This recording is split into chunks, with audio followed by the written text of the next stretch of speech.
जय श्रीमन्नारायण। आज हम बृहस्पतिवार व्रत की कथा सुनेंगे और पूजा करने की विधि भी जानेंगे। बृहस्पतिवार का दिन भगवान विष्णु को समर्पित है। कहते हैं कि जो व्यक्ति हर गुरुवार को भगवान विष्णु की पूजा करते हैं और गुरुवार व्रत की कथा सुनते हैं, गुरु बृहस्पति की और भगवान विष्णु की कृपा से उनकी सभी परेशानियां दूर हो जाती है। लेकिन गुरुवार की व्रत कथा और पूजा के कुछ नियम हैं जिनका बड़ी ही सावधानी से पालन करना चाहिए। आइए जानते हैं गुरुवार व्रत कथा और व्रत से जुड़े कुछ नियम। गुरुवार व्रत पूजा कथा में कई ऐसी बातें बताई गई हैं जिन्हें मनुष्य को ध्यानपूर्वक अपनाना चाहिए। कहते हैं जो व्यक्ति श्रद्धा भाव से गुरुवार को भगवान विष्णु की पूजा करते हैं और गुरुवार व्रत की कथा कहते हैं या सुनते हैं, उनकी गरीबी और कष्ट भगवान विष्णु दूर कर देते हैं।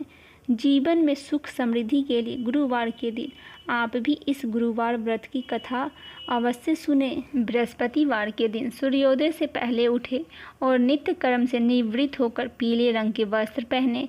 इसके बाद पूरे घर में गंगा जल छिड़के पूजा घर में श्री हरि विष्णु भगवान की मूर्ति या चित्र स्थापित करें। फिर पीले रंग के गंध पुष्प और अक्षत चढ़ाए। इसके बाद चना गुड़ और मुनक्का चढ़ाकर विधि विधान से पूजन शुरू करें। उसके बाद भगवान विष्णु का मंत्र जाप करें। भगवान विष्णु का मंत्र जाप करने के बाद व्रत की कथा पढ़े या सुने। कथा पढ़ना बहुत ही ज़रूरी होता है। कथा सुनने के बाद आपको केले के पेड़ में जल चढ़ाना चाहिए। पूजा हो जाने के बाद भगवान विष्णु के सामने हाथ जोड़कर क्षमा याचना जरूर करें। इससे भगवान विष्णु की कृपा दृष्टि आप पे सदैव बनी रहेगी। आइए बृहस्पतिवार व्रत की कथा सुनते हैं। प्राचीन काल में एक ब्राह्मण रहता था।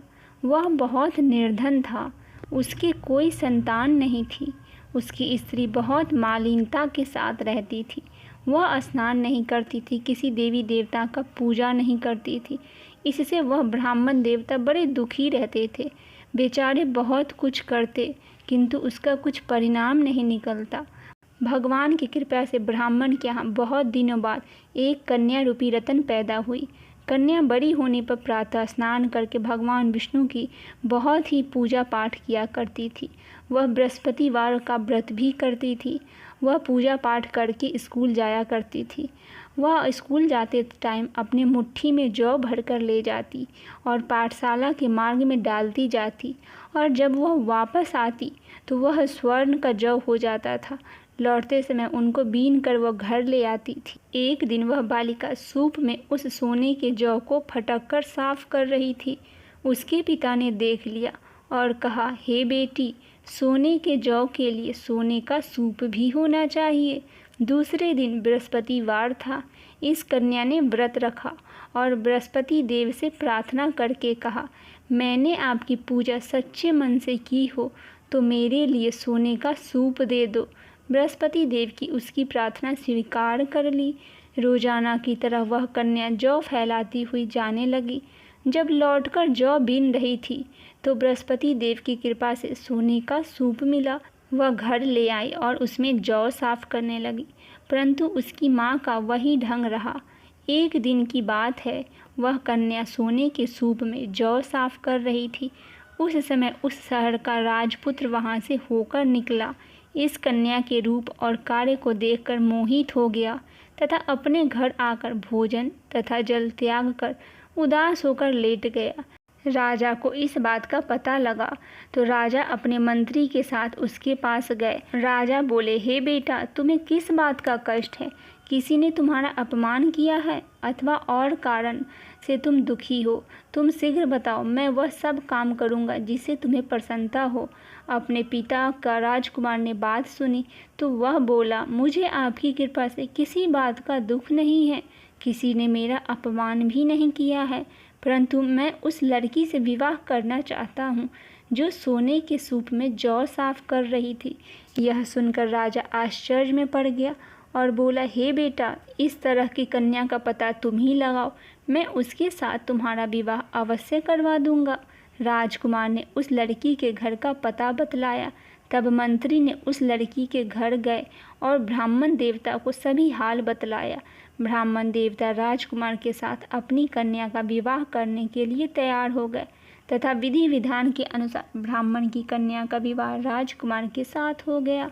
कन्या के घर से जाते ही पहले की भांति उस ब्राह्मण देवता के घर में गरीबी का निवास हो गया। अब भोजन के लिए भी अन्न बड़ी मुश्किल से मिलता। एक दिन दुखी होकर ब्राह्मण देवता अपनी पुत्री के पास गए।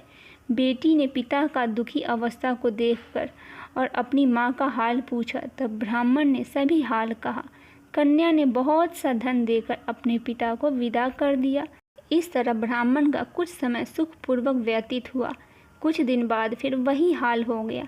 ब्राह्मण फिर अपनी कन्या के यहाँ गए और सारा हाल उस लड़की से कह डाला।